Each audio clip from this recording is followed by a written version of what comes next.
आज आपण बघणार आहोत स्ट्रेस मेंदूला कसा बदलतो। स्ट्रेस म्हणजे काय? आपल्या सगळ्यांनाच ताण येतो। नोकरीचा, अभ्यासाचा, नात्यांचा, पैशांचा।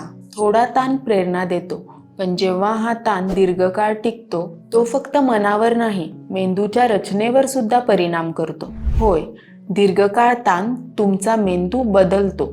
स्ट्रेस म्हणजे काय? स्ट्रेस म्हणजे शरीराची फाइट और फ्लाइट प्रतिक्रिया। जेव्हा एखादा धोका, तणाव किंवा दबाव निर्माण होतो तेव्हा मेंदूतला हायपोथॅलॅमस नावाचा भाग सक्रिय होतो आणि कॉर्टिसॉल नावाचा हार्मोन तयार होतो। हा हार्मोन आपल्याला जाग ठेवतो, सावध ठेवतो।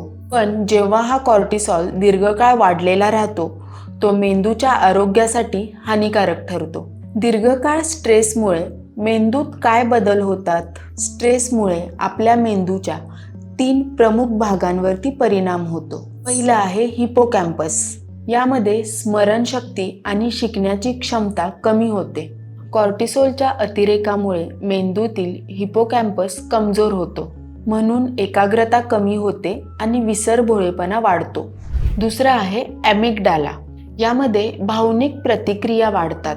ॲमिग्डाला अतिसक्रिय झाल्यामुळे छोट्या गोष्टींवरती राग, भीती किंवा बेचैनी वाढते। तिसरा आहे प्रीफ्रंटल कॉर्टेक्स। यामध्ये निर्णय घेण्याची क्षमता घटते।